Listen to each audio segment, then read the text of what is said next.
Hello guys, আজ সন্ধ্যায় আমার দাদা সুজনদা আমার জন্য বিরিয়ানি পাঠিয়েছে। নয়াটি বিখ্যাত বোম্বে বিরিয়ানি। হ্যাঁ, আপনারা বুঝে গেছেন বোম্বে বিরিয়ানির এরা নতুন করে কোনো পরিচয় দেওয়ার দরকার নেই। তাও আরেকবার ভিডিওটা করলাম। নয়াটি বিখ্যাত বোম্বে বিরিয়ানি। এখন এই যে বিরিয়ানিটা খুলছি, দেখছো চাটনি দিয়েছে, স্যালাড দিয়েছে, আর এই যে বিরিয়ানিটা ঢালছি। দেখো দেখো বন্ধুরা, দেখতে থাকো তোমরা। এই যে রাইসটা দেখেছেন, একদম কোয়ালিটি ঠিক আগের মতনই আছে, কোয়ালিটি কোনো 19-20 হয়নি। এবার দেখা যাক, এবার পুরোটা ঢেলে দিলাম। ও বাবা, যা বিরিয়ানি আছে মোটামুটি একজনের কোয়ান্টিটিতে একদম পুরো ঠিকঠাক। একটা গাবদা সাইজের সিনার পিস আছে মটনের, একদম পিসটা দেখছো একদম তুলতুল তুলতুল করছে। আর একটা গাবদা আলু রয়েছে। রাইসের কালার, অ্যারোমা, সুন্দর একটা অ্যারোমাটা তো আর তোমাদের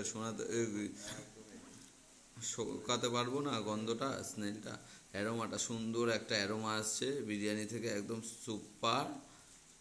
কোনো কথা হবে না বস বোম্বে বিরিয়ানির।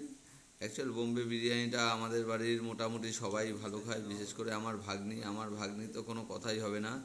এই ভিডিওটা যদি আমার ভাগ্নি দেখে তাহলে তো হয়েই গেছে একদম, বলবে মামা আমাকে রেখে তুমি খেয়ে নিলে।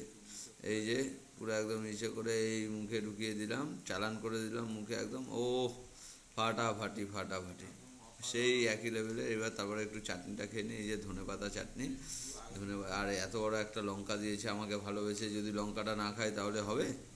চলো একটু লঙ্কাটাও নিয়ে নিলাম, তারপরে একটু চাটনিটা দিয়ে পেঁয়াজটা খেয়ে নিলাম। একদম ফাটাফাটি, একদম কোনো কথা হবে না, সুপার বিরিয়ানিটা। বিরিয়ানি নিয়ে কোনো কথাই হবে না। তারপরে আর একবার মুখে নিলাম, ওহ একদম সুন্দর। চলো আমি খেতে থাকি, তোমরা ভিডিওটা সাবস্ক্রাইব করে দাও। ফেসবুকে দেখলে ফেসবুক পেজটা ফলো করে দিও, আর ইউটিউবে দেখলে আমার চ্যানেলটা, এই যে চ্যানেলের নাম নিচে দেওয়া আছে স্ক্রিনে, সাবস্ক্রাইব করে দিও। সবাই ভালো থেকো, সুস্থ থেকো, খুব ভালো থেকো বন্ধুরা। টাটা, আজকের ভিডিওটা এইটুখানি। আরও একটা ভিডিও নিয়ে আসছি। Tata, bye bye.